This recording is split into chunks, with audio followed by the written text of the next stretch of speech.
Hello, AP. We're almost done. We're at the last two of these presentations.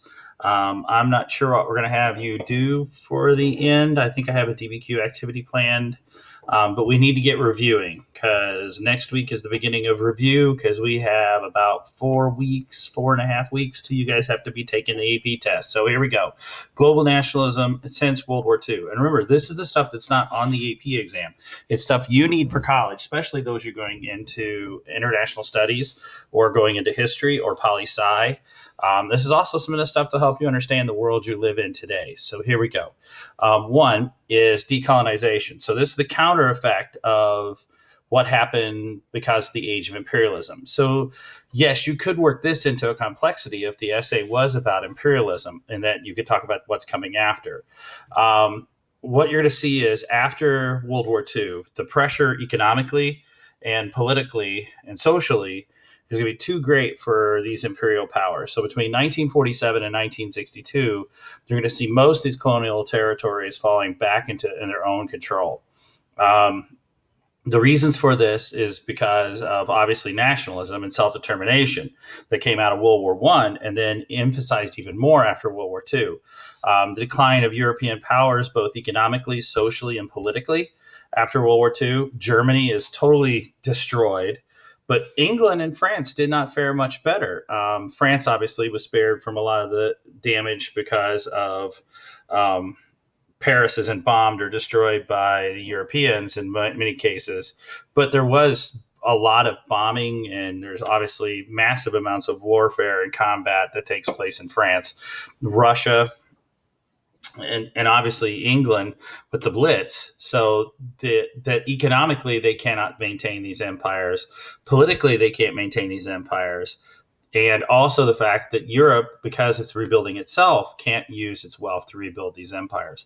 On top of it, you got a whole new type of imperialism coming that we saw in the last presentation on the Cold War, that rivalry between the United States and the Soviet Union is going to create a whole different kind of imperialism as these two powers play smaller countries or more economically challenged countries against each other in kind of this kind of Cold War game they're playing.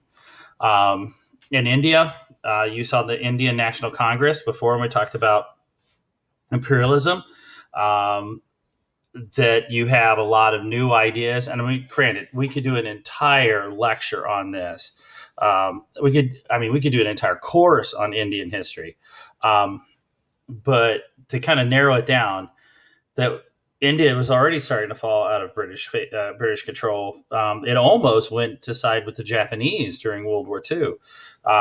But in the end, it stayed with England until after World War II. Gandhi's independence movement using nonviolence and civil disobedience in the form of protests and shutdowns, and also this return to kind of a normal traditional Indian cultures is going to see that in the end of imperial rule. And plus, by this point, England could not maintain control over India. The economic ability to maintain infrastructure and military forces there just was not going to happen.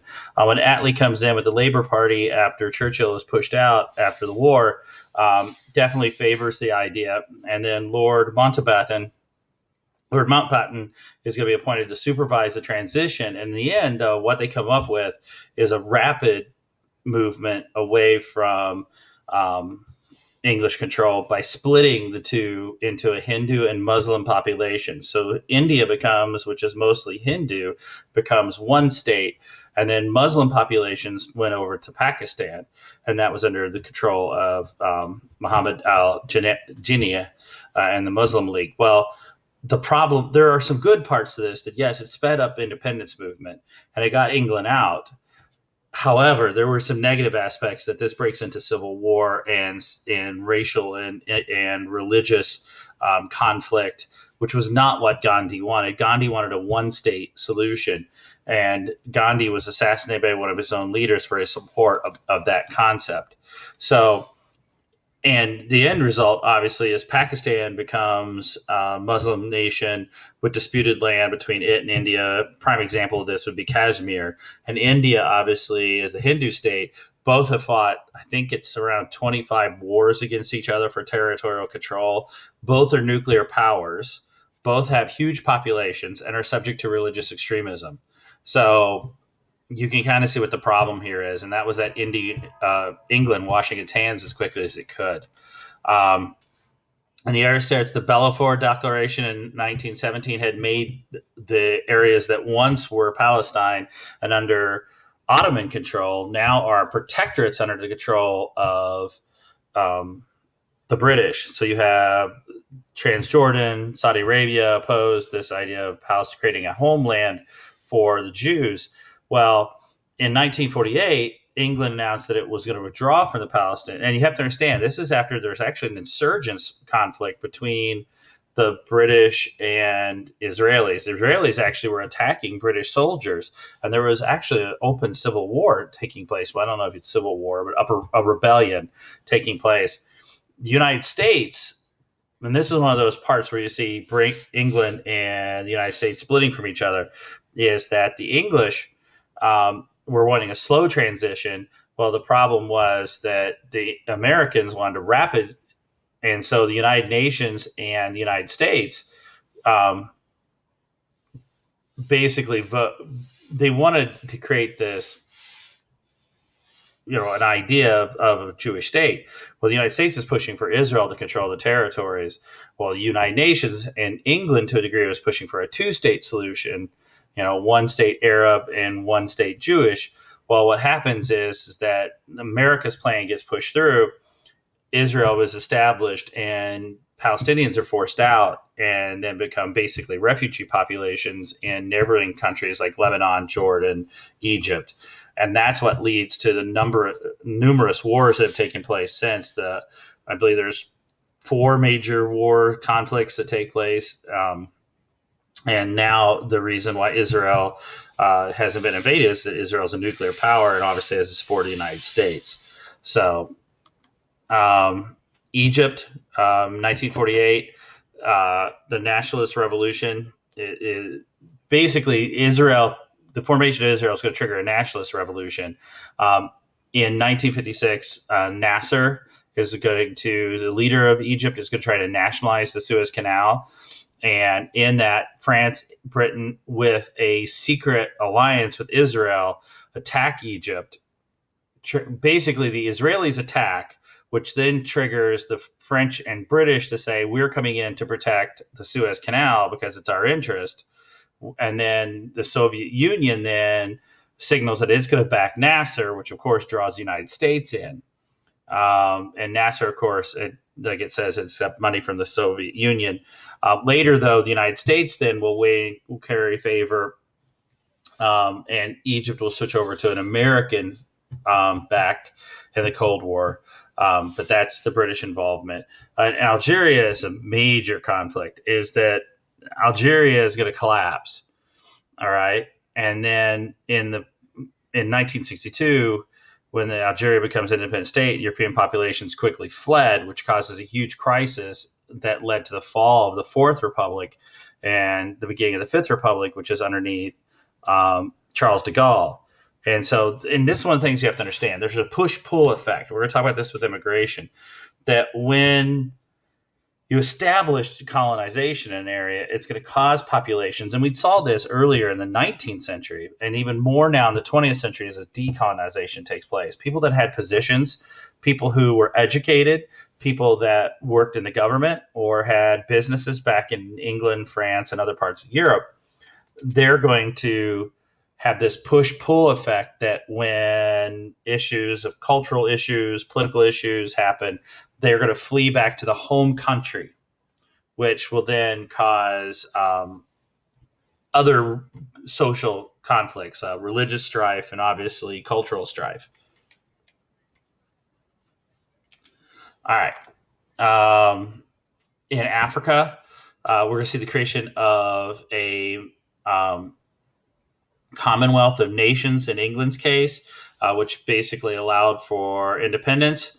with little or no bloodshed. The exception is going to be in Kenya with the Mau Mau, which were a terrorist freedom fighter group. Because remember, one person's freedom fighter is another person's terrorist. But there were some vicious attacks that took place through the Mau Maus, and it's trying to push for Kenyan independence. In South Africa, you're going to have apartheid, which South Africa was originally wanted and was part of the Commonwealth, and then was removed by England because of apartheid, and then will be allowed back in.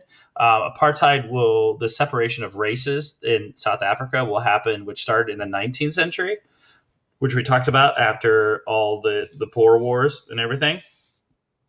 What eventually is going to happen, though, is that due to economic and social pressures, that eventually apartheid will collapse and Nelson Mandela will be freed, who is one of the main not one of, but he was one of many main supporters, but was seen as kind of the leader of the South African anti-apartheid movement. He is later going to be elected the very first president of South Africa. Now, South Africa, and this is the thing is, yes, these ideas of a commonwealth of nations did help England and African states to some degree with economics and did allow for a smooth-ish transition. The problem is, though, is that economically and politically, these areas are going to be extremely challenged because of years of imperialism, and there's still economic and social problems still today because of those. And for the French, you're going to see kind of the same thing of the French Commonwealth. Basically, all but one of the new states chose to associate with France, which I believe is Algeria, if I remember right. France, you're going to see, and they're going to create these common market partners. France and its common market partners, which is part of the beginning of what we call the EU, is going to help, continuing this idea of civilizing the missions of in Black Africa. They're going to still try to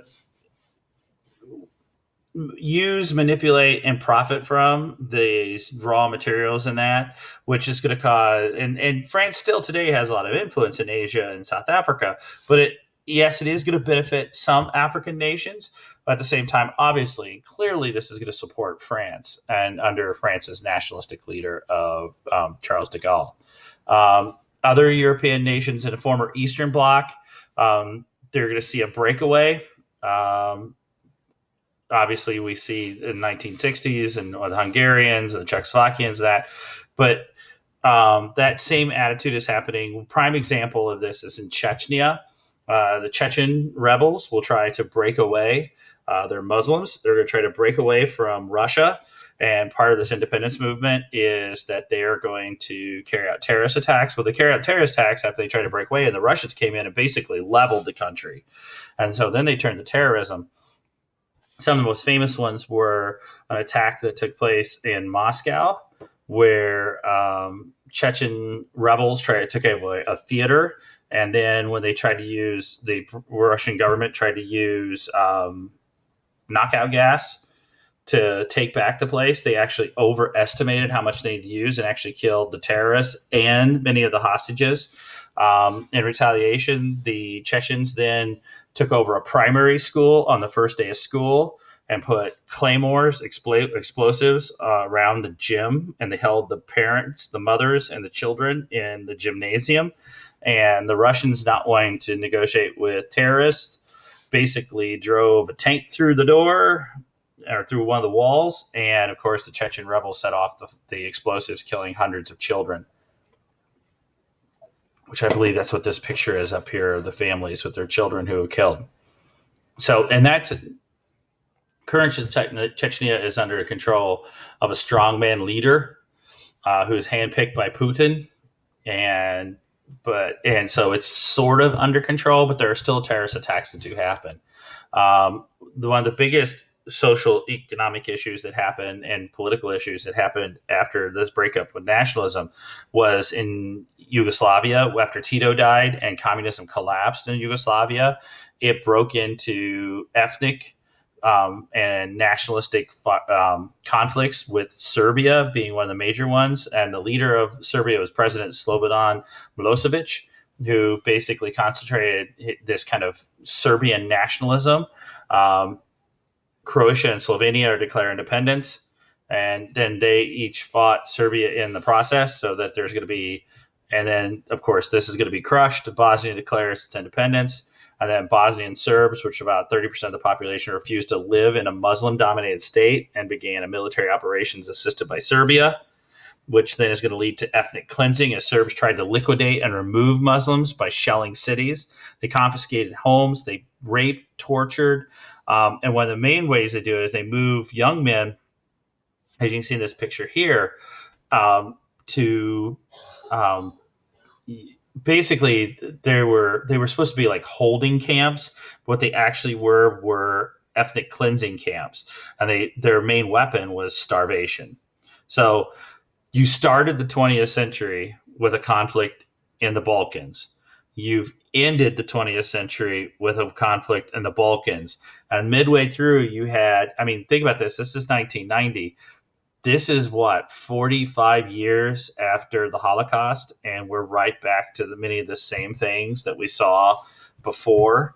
Milosevic is going to die in prison when he's finally brought to justice and put on trial for war crimes. He dies of a heart attack while waiting trial. To solve this problem,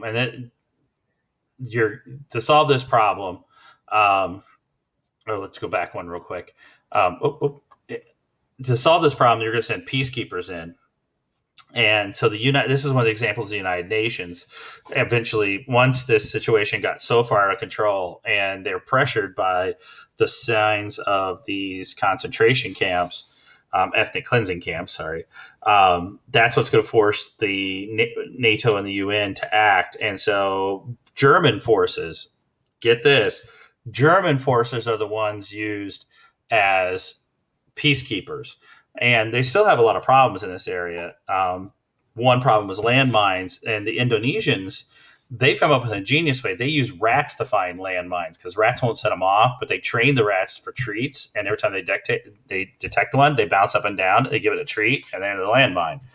Also, that the problems with landmines and killing children was so often is that DC Comics even made comic books where Superman and Batman both saved people or tried to save, and Batman's the girl still dies, by identifying and telling kids what types of landmines, what a landmine looks like, so they won't pick them up. So, and it was horrible in Sarajevo and places like that. And then the Dayton Accords, they have it in Dayton because there's a large population in 1995 of Serbians in the United States, and so that's what's going to happen. So NATO forces are going to be sent in after this, and the ethnic cleansing continues with Milosevic in Kosovo, which is a province of Serbia, and so the United States was trying to prevent this ethnic cleansing with air power, and so the United States used tactical strikes to destroy key infrastructure and crippled the Serbian government. So, but like I said, he ends up in prison and on trial, and he dies from a heart attack. But there were thousands killed. Other areas, the British resistance, basically British resistance to the EU in the late, basically are going to join the monetary fund eventually, which now they've dropped out because of Brexit. You're going to see French resistance to NATO during this time. A lot of the things with the EU, though, is actually England being kept out by the French. And then there were several terrorist organizations, the IRA, which the IRA struggle for independence of Northern Ireland continues through the 70s. There were several major attacks. Even one of the royal family's cousins, a member of the royal family, was actually killed in a terrorist attack with his family. And it was vicious fighting in Northern Ireland, and obviously terrorist attacks that took place. And many of those were funded through the United States, through Irish bars and institutions where law enforcement even knew where these bars were and allowed them to function. Eventually, it's all going to come to an end. There's an armistice right now with the Good Friday Accords, which were also under the Clinton administration. Basically, it established a ceasefire and a movement as Britain and France works to figure out how to acclimate back Northern Ireland, possibly into England. That's been jeopardized, though, by Brexit, because the part of the agreement was open borders, and then same, that's not an issue. That's an issue right now. ETA, which was the Basque separatist region, that organization wanted to break away from Spain and carried out terrorist attacks. With I think last year, the Basque separatists disbanded and stopped their claims because of economic issues that are taking place in Spain. So that one doesn't exist anymore. IRA is still around. And then, of course, there's a huge amount of xenophobia in Europe, especially right now with immigration that's taken place, mainly from, now originally it was North African immigrants going to France in the form of Algeria. You have Turks, and the reason the Turks immigrate into Germany is not only they're already there in Austria, but both those countries, Germany and Austria, both have zero population growth, which then led them to need to bring in workers. Well, the problem is these workers come in, they're Turks, which means they're not Muslim, they're Muslim, they're not Christian, they don't speak the language, and the problem is that they're not able to acclimate in, or choose not to acclimate into Austrian or German society, which then makes them separate. In France, many times these Muslim populations out of Tunisia or Algeria don't actually mix in. We see this even kind of in the United States, where you have like places in Michigan where you have the high Muslim population, or Madison with the Hmong population, that they'll tend to group together, and then they come into these cities, and then they become isolated conclaves, which then one makes them targets for prejudice and makes it so they don't acclimate into French or German or English culture even. But it also economically, politically, and socially isolates them from others and makes them suspicious. And then what happens is young people who can't find economic growth, or feel like they're second-class citizens in their countries, then drift towards extremism, and vice versa.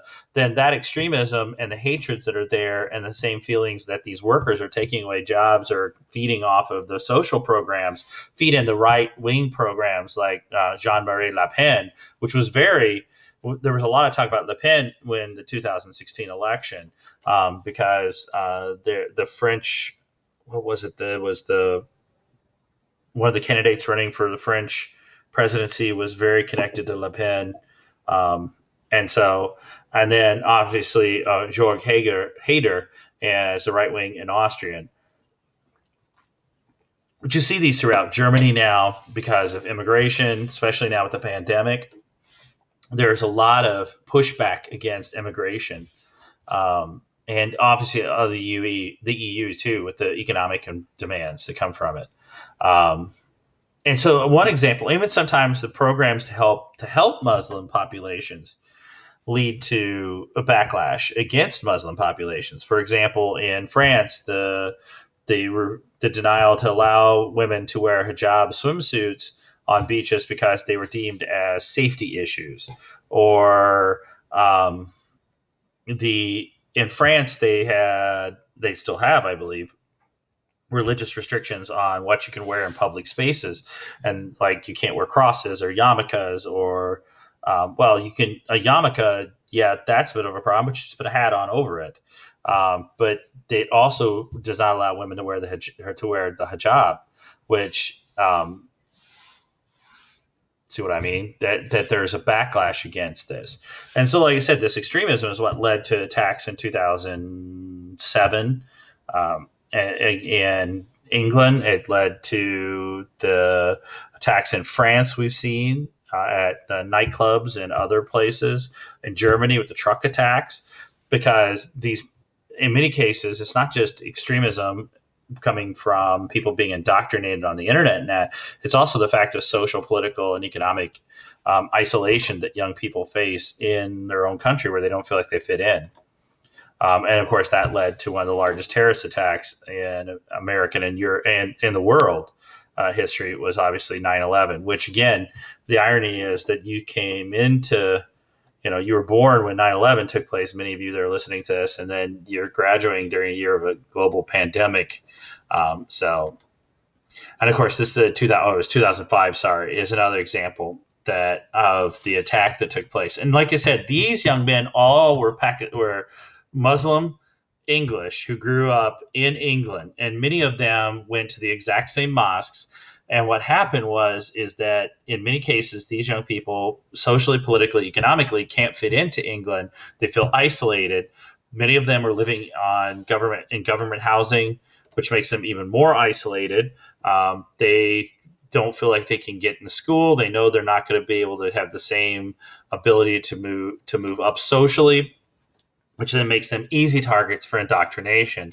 And I'm not trying to justify anything they do. I'm just saying this is kind of the motif of how terrorists work, is that these young men and sometimes young women are extremely susceptible to indoctrination, which then makes them prime people to work as terrorists and to be convinced to carry out terrorist attacks. And then, of course, then that feeds the backlash against Muslim populations, which creates even more Muslim terrorists. This attack was also carried out by Al Qaeda, which carried out the attack on 9/11. And this was because of American response in Afghanistan and Iraq because of the 9/11 terrorist attack. So, all right. So this is part one. Part two, I will make for you, and we'll get it up. So thank you very much. Hope you enjoy.